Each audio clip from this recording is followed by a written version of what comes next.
निरंतर current affairs में आप लोगों का स्वागत है। चलिए डिस्कस करते हैं आज के मोस्ट इंपॉर्टेंट करंट अफेयर्स जो आपको आपके एग्जामिनेशन में निश्चित रूप से लाभ पहुंचाएंगे। इसी कड़ी में आज हम लोग बात करेंगे आईयूसीएन लाल सूची के बारे में, आईयूसीएन रेड डाटा बुक के बारे में। इससे रिलेटेड करंट अफेयर्स पे हम लोग आएँ, इससे पहले इसका थोड़ा सा हम लोग बेसिक समझेंगे। सन 1964 में इसका गठन किया गया था आईयूसीएन रेड डाटा बुक का, और पहली बार इसने लिस्ट अपनी प्रकाशित की थी 1969 में। इसे इस तरह से याद रखिए, गांधी जी का जन्म 1869 में हुआ था, तो उनके 100 साल बाद रेड डाटा बुक ने अपनी पहली सूची जारी की थी। ये होता क्या है ये जानना बहुत ज़रूरी है। ये दुनिया भर के पौधे और पशुओं, यहाँ पे ये ध्यान दीजिएगा, पौधे और पशुओं दोनों के लिए होता है, और उनके संरक्षण से संबंधित, उनकी स्थिति क्या है उससे संबंधित एक व्यापक तालिका है। ये आईयूसीएन रेड डाटा बुक पेड़ पौधों और पशुओं के संरक्षण से संबंधित एक तालिका है। बस यही जानना है कि आईयूसीएन रेड डाटा बुक है क्या। उसके बाद ये पेड़ पौधे और पशुओं को कैटेगराइज करता है कि उनकी संरक्षण की स्थिति क्या है। वो कैटेगराइजेशन यहाँ पर दिया गया है। कैटेगराइजेशन में जो खतरे से बाहर होते हैं, जिन पौधों पर या पशुओं पर खतरा नहीं होता विलुप्त होने का, उन्हें ये एलसी और एनटी के रूप में कैटेगराइज करता है। एलसी का मतलब होता है लीस्ट कंसर्न, एनटी का मतलब होता है नियर थ्रेटन्ड, यानी उन पे थोड़ा बहुत खतरा है। और जो प्राणी संकटाग्रस्त होते हैं, जिन पे खतरा होता है विलुप्त होने का, उसे ये 3 रूप में कैटेगराइज करता है। सबसे पहले वनरेबल, जिसे वीयू दिखाया जाता है, इसका मतलब होता है सुभेद्य, यानी उस पर विलुप्त होने का कुछ खतरा है। फिर उससे ज़्यादा खतरा ईएन होता है, जिसे ये ईएन कैटेगराइज करता है। जिन पौधों को या पशुओं को उनका खतरा विलुप्त होने का ज़्यादा होता है, उसे कहा जाता है एंडेंजर्ड। और उसके बाद सीआर, सीआर का मतलब होता है क्रिटिकली एंडेंजर्ड। इन पे विलुप्त होने का खतरा सबसे अधिक होता है, जिसे सीआर के रूप में कैटेगराइज किया जाता है। तो संकटाग्रस्त में ये 3 कैटेगरीज हैं। उसके बाद जो पेड़ पौधे या पशु विलुप्त हो गए हैं, उन्हें भी ये बुक कैटेगराइज करती है, और उनके लिए 2 कैटेगरीज हैं, ईडब्ल्यू और ईएक्स। ईडब्ल्यू का मतलब है कि ऐसे जानवर या पशु या आपके पौधे जंगल में तो ख़त्म हो गए हैं, लेकिन हमने उन्हें किसी चिड़ियाघर में या कहीं सेपरेट जगह पर संरक्षित कर रखा है। मानव निर्मित एनवायरनमेंट में उनका संरक्षण किया जा रहा है, लेकिन वो जंगल में ख़त्म हो गए हैं। ऐसे जानवरों या पेड़ों या पौधों को रेड डाटा बुक ईडब्ल्यू के रूप में कैटेगराइज करती है। और ईएक्स जो कि लास्ट कैटेगराइजेशन है, इसका मतलब होता है ख़त्म हो गया है, यह दुनिया में अब वो नहीं है। जैसे डोडो एक पक्षी थी, अब वो दुनिया में नहीं है, तो उसको ईएक्स के रूप में कैटेगराइज कर दिया गया है। ना ही वो जंगल में आपको मिलेगा, ना ही किसी मानव निर्मित एनवायरनमेंट में उसका हम लोग संरक्षण कर रहे हैं। तो ये आईयूसीएन रेड डाटा बुक से संबंधित बेसिक फैक्ट्स एंड फिगर थे, जो आप लोगों को कंसेप्ट के लिए पता होनी चाहिए। आपकी संकल्पना इससे बेहतर होगी। अब हम लोग आते हैं करंट अफेयर से, कि इससे रिलेटेड करंट अफेयर्स क्या है। तो अभी हाल ही में 3 हिमालय के पौधे हैं जिन्हें IUCN red data book list में शामिल किया गया है। सबसे पहला पौधा जो है वो है मेजोट्रोपिस पैलिट। मेजोट्रोपिस पैलिट पटवा के रूप में भी जाना जाता है, इसका लोकल नाम पटवा है, और ये उत्तराखंड के आसपास के रीजन में पाया जाता है। उत्तराखंड के लिए स्थानिक है। स्थानिक का मतलब होता है ये केवल उत्तराखंड के आसपास ही पाया जाता है, दुनिया में और कहीं नहीं पाया जाता। स्थानिक को इंग्लिश में कहते हैं एंडेमिक। एंडेमिक का मतलब है केवल एक पर्टिकुलर क्षेत्र में ही मिलना, उससे बाहर नहीं मिलता। तो ये जो पौधा है पटवा, जो कि लोकल नेम है इसका, ये केवल उत्तराखंड में ही मिलता है। ये फैक्ट आपको ध्यान रखना है। और इसे आईयूसीएन रेड डाटा बुक में सीआर यानी लुप्त प्राय, क्रिटिकली एंडेंजर्ड के रूप में वर्गीकृत किया गया है। इसका मतलब ये ख़त्म होने के कगार पे है। अगर इसका संरक्षण नहीं किया गया तो कुछ ही वर्षों में ये हमें देखने को मिलेगा नहीं, जंगल में ये ख़त्म हो जाएगा। तो इसके ऊपर बहुत अधिक खतरा है। और एक चीज़ ध्यान रखिएगा, जो भी चीज़ें एंडेमिक होंगी यानी अस्थानिक होंगी, चाहे पशु हो या पौधे, उन पर क्रिटिकली एंडेंजर्ड होने का खतरा बहुत अधिक रहेगा, क्योंकि वो और किसी एनवायरनमेंट में ज़िंदा नहीं रह सकते, उसी एक पर्टिकुलर एनवायरनमेंट में रहते हैं। और अगर उस एनवायरनमेंट में थोड़ा भी दिक्कत होती है, वहाँ पे पशुचारण अत्यधिक होता है, लोग उसको विनाश करते हैं, तो ऐसी प्रजातियाँ जल्दी ख़त्म हो जाती हैं। तो पटवा से आपको ये 3 चीज़ें याद रखनी हैं कि ये स्थानिक है और क्रिटिकली एंडेंजर्ड है, उत्तराखंड में पाया जाता है, और इसकी पत्तियों में एंटीऑक्सीडेंट के गुण होते हैं। ये आप फैक्ट याद रखिए। मल्टीपल चॉइस ऑप्शन जब दिए रहेंगे तो उसमें आपको ये सुविधा देंगे फैक्ट एंड फिगर। हमारा दूसरा पौधा है जिसे इस सूची में शामिल किया गया है, वो है फ्रीटिलारिया सिरोसा। फ्रिटिलारिया सिरोसा वनरेबल यानी सुभेद वीयू की कैटेगरी के रूप में सूचीबद्ध किया गया है और इसका प्रयोग निमोनिया के इलाज में और इसके साथ साथ ब्रोंकाइल विकारों में इसका प्रयोग किया जाता है। लंग से संबंधित जो भी बीमारियां होती हैं उसमें इसका प्रयोग किया जाता है। तो ये फैक्ट आप याद रखिएगा। इसके साथ ही साथ ये जो है एक कफ निस्सारक है, यानी कफ की समस्या कुल मिला के फेफड़ों से संबंधित जितनी बीमारियां हैं उसमें इस पौधे का उपयोग होता है और ये चीन में काफ़ी बड़े व्यापक पैमाने पर प्रयोग होता रहा है। ये चीज़ आप याद रखिएगा। इसके साथ इस टॉपिक का जो लास्ट है जिसे इस रेड डाटा बुक में शामिल किया गया है वो है डेक्टाइलोरिजा हटागिरिया। डेक्टाइलोरिजा हटागिरिया के बारे में देखते हैं तो इसे ईएन के रूप में वर्गीकृत किया गया है और ये पौधा जो है ये हिंदुकुश, अफ़गानिस्तान, भूटान, चीन, भारत, नेपाल आदि जगहों पर पाया जाता है। अगर इसका लोकल नेम देखें तो इसे सलाम पंजा के रूप में जाना जाता है और ये पेचिस, जठर शोथ, बुखार, खांसी, पेट दर्द आदि को ठीक करने में प्रयोग होता है। आयुर्वेद, सिद्ध और यूनानी में इस वनस्पति का खास महत्व है। ये फैक्ट आपको याद रखना है। बेसिकली ऐसे क्वेश्चनों से केवल आपको इतना याद रखना है, स्पीसीज का नाम याद रखना है और वो उन्हें किस रूप में कैटेगराइज किया गया है वो याद रखना है। क्वेश्चन यही पूछा जाता है बस। इनके विशेषताओं पर बहुत कम क्वेश्चन पूछे जाते हैं, लेकिन फिर भी आप अपने सेफ साइड के लिए याद कर सकते हैं। अगले क्वेश्चन पे आ जाते हैं। हमारा अगला टॉपिक है आज का पीएम स्वनिधि योजना।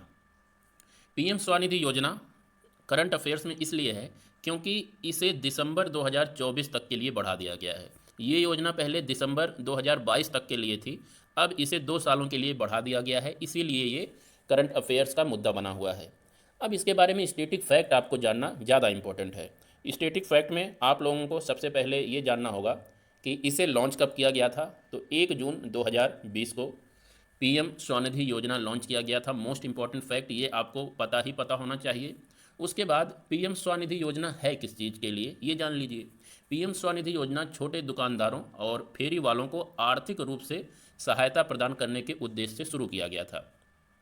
इसमें एक खास बात याद रखिएगा कि जब कोविड-19 आया 2019 में, तो फेरी वाले और जो सड़क के किनारे रेहड़ी पर सामान बेचते हैं उनके लिए खाने और जीने के लिए मुसीबत पैदा हो गई। वो आर्थिक रूप से यानी डायरेक्ट कोविड-19 से प्रभावित हुए थे। तो उन्हीं की समस्याओं को दूर करने के लिए पीएम स्वनिधि योजना शुरू किया गया और इसीलिए ये 2020 याद रखिएगा कि 2019 में कोविड आया तो 2020 में ये शुरू किया गया। इसमें इसका फुल फॉर्म भी कभी कभी पूछा जा सकता है। पीएम स्वनिधि का फुल फॉर्म क्या है? तो पीएम से तो पीएम हो जाएगा, एस से हो जाएगा स्ट्रीट, वी से हो जाएगा वेंडर और ए से हो जाएगा आत्मनिर्भर और निधि से हो जाएगा निधि। तो PM street vendors Atmanirbhar Nidhi, ये याद रखिएगा। इसमें 10,000 रुपये दिए जाते हैं पहली बार ऋण के रूप में कि स्ट्रीट वेंडर्स जो होते हैं अपना कारोबार शुरू कर सकें। उसके साथ दूसरे किस्त में 20,000 और 50,000 तक की राशि भी दी जाती है अगर ये 10,000 रुपये अच्छी तरह से उसने बैंक को चुका दिया है, ऋण अपने सारे दे दिए हैं। इस टॉपिक में एक फैक्ट और याद रखिएगा कि ये योजना किस मंत्रालय के द्वारा शुरू की गई है।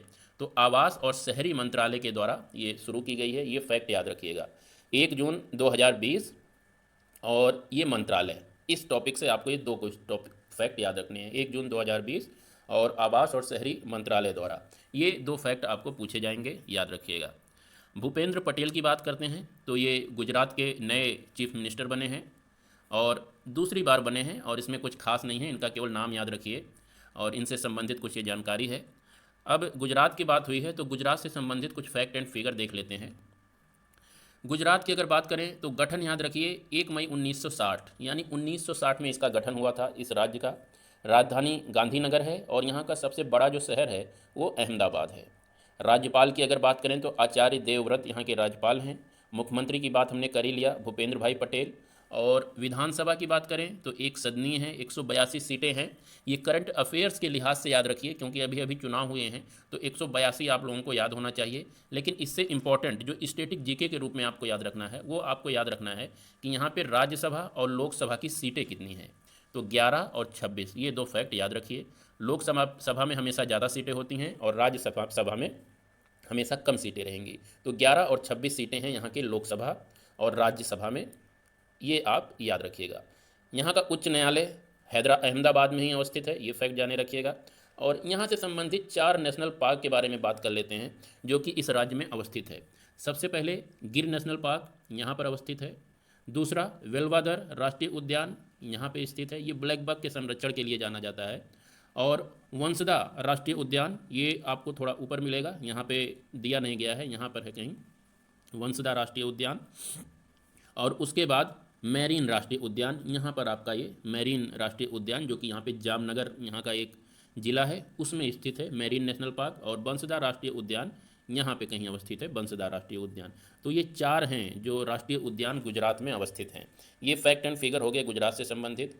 आम आदमी पार्टी को राष्ट्रीय पार्टी का दर्जा मिल चुका है, ये फैक्ट आप याद रखिएगा। और इससे भी इम्पोर्टेंट, अब भारत में 9 राष्ट्रीय दल हो गए हैं। एक आम आदमी पार्टी को अगर जोड़ दें तो अब 9 हो गए हैं। और जो पुराने 8 राष्ट्रीय पार्टियां हैं उनमें बीजेपी, कांग्रेस, तृणमूल कांग्रेस, भाकपा, राष्ट्रवादी कांग्रेस पार्टी रांगपा, बहुजन समाज पार्टी और मेघालय की नेशनल पीपल्स पार्टी, ये 8 हैं। और उसके बाद अब आम आदमी पार्टी को भी ये दर्जा मिल गया है। इसमें देखिए याद रखना बहुत ज़रूरी भी है और इम्पोर्टेंट भी है, और आप इसे ऐसे याद रख सकते हैं, बीजेपी और कांग्रेस तो सभी को याद रहते हैं कि ये हैं ही हैं। उसके साथ ही साथ बहुजन समाज पार्टी को याद रख लीजिए कि बहुजन समाज पार्टी को भी राष्ट्रीय पार्टी का दर्जा है। इसके साथ ही साथ समाजवादी पार्टी को भी याद रख लीजिए कि इसे राष्ट्रीय पार्टी का दर्जा नहीं है।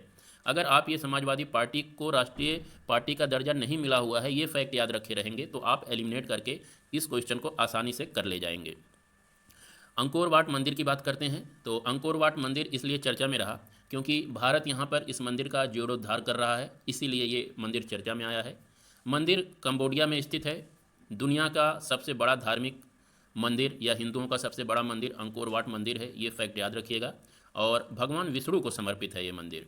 बात कंबोडिया की हुई है तो मैप में देख लेते हैं कि कंबोडिया मैप में है कहाँ पे। ये देखिए इंडिया है, ये हमारा इंडिया है।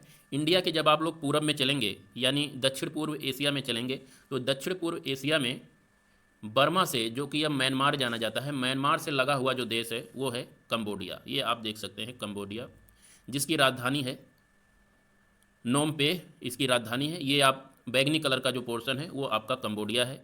कंबोडिया के बारे में 2-4 फैक्ट आप याद रखिए कि यहाँ की एक नदी याद रखिए कि एक ही नदी याद रखिए तो मेकोंग इस देश से होके बहती है, ये फैक्ट याद रखिए, मेकोंग नदी होके बहती है। और इसके साथ ही साथ यहाँ की राजधानी पहले ही हम लोग बात कर चुके हैं कि यहाँ की जो राजधानी है नोम पे है। और ये एक बुद्धिस्ट नेशन है, यहाँ बुद्धों की संख्या 97.1% है, बुद्धिस्ट देश है, ये फैक्ट याद रखिएगा। मेकांग नदी यहाँ से होकर प्रभावित होती है। और टोनले सैप झील यहाँ पर है एक, ये फ्रेश वाटर की झील है तो इसे आप याद रखिएगा, टोनले सैप झील। ये 2-4 फैक्ट यहाँ से आप याद रखिएगा। अगर कंबोडिया के बारे में थोड़ी बहुत और देखें भूगोल यहाँ का तो इसके दक्षिण में थाईलैंड की खाड़ी है, ये फैक्ट आप याद रखिएगा। और थाईलैंड इसके पश्चिम में है, लाओस इसके उत्तर में है और पूरब में इसके वियतनाम देश से घिरा हुआ है।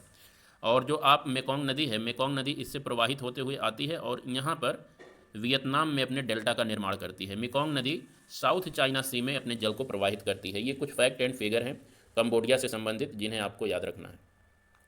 इसके बाद हम लोग बात कर लेते हैं हकुतो आर मिशन के बारे में। हकुतो आर मिशन जापान के आई स्पेस कंपनी द्वारा शुरू किया गया है। और ये है क्या, ये दुनिया का पहला कमर्शियल मून लैंडर लॉन्च किया गया है, किसी प्राइवेट कंपनी द्वारा मून लैंडर लॉन्च किया गया है। और आई स्पेस कंपनी जो है ये जापान की है। इसके ज़रिए कोई भी चीज़ चंद्रमा की सतह पर उतारा जा सकता है इस लैंडर के जरिए, ये याद रखिएगा। और इसी से जुड़ा हुआ है हमारा दूसरा टॉपिक राशिद मून रोवर।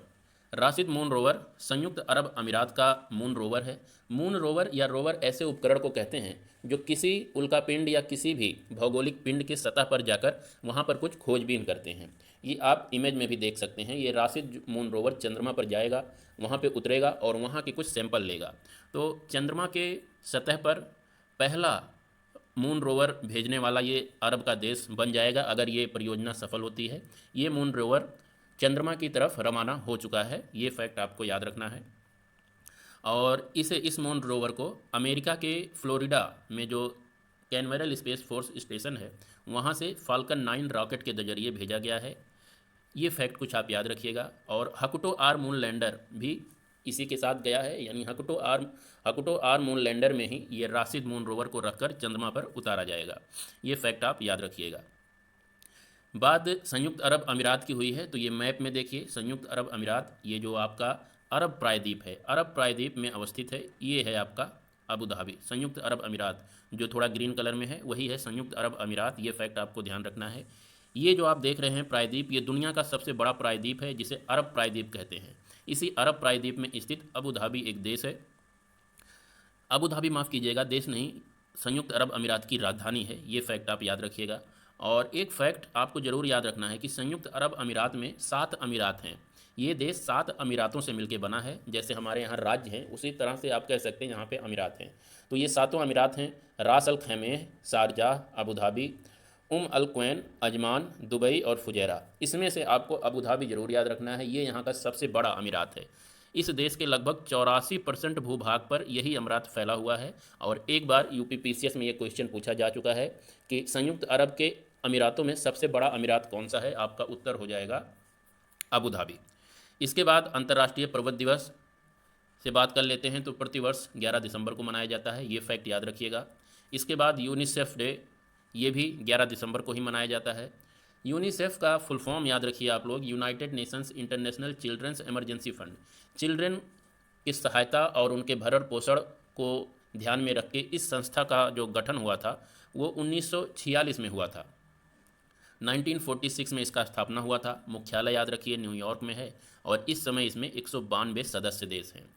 इसे भी जो द्वितीय विश्व युद्ध हुआ था, द्वितीय विश्व युद्ध के ख़त्म होने के बाद ये देखा गया कि बच्चे जो हैं बहुत अधिक प्रभावित हैं, इस विश्व युद्ध से प्रभावित हुए, तो उन्हीं की सहायता के लिए यूनिसेफ का गठन किया गया था। इस तरह से आप रिलेट करके इसके गठन को याद रख सकते हैं। 1946 में हुआ था।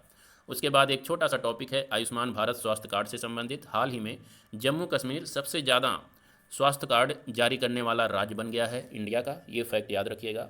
तो ये रहे आज के कुछ मोस्ट इंपॉर्टेंट करंट अफेयर्स। अच्छे लगे हों तो please like, share and subscribe. कल फिर मिलते हैं, तब तक के लिए नमस्कार।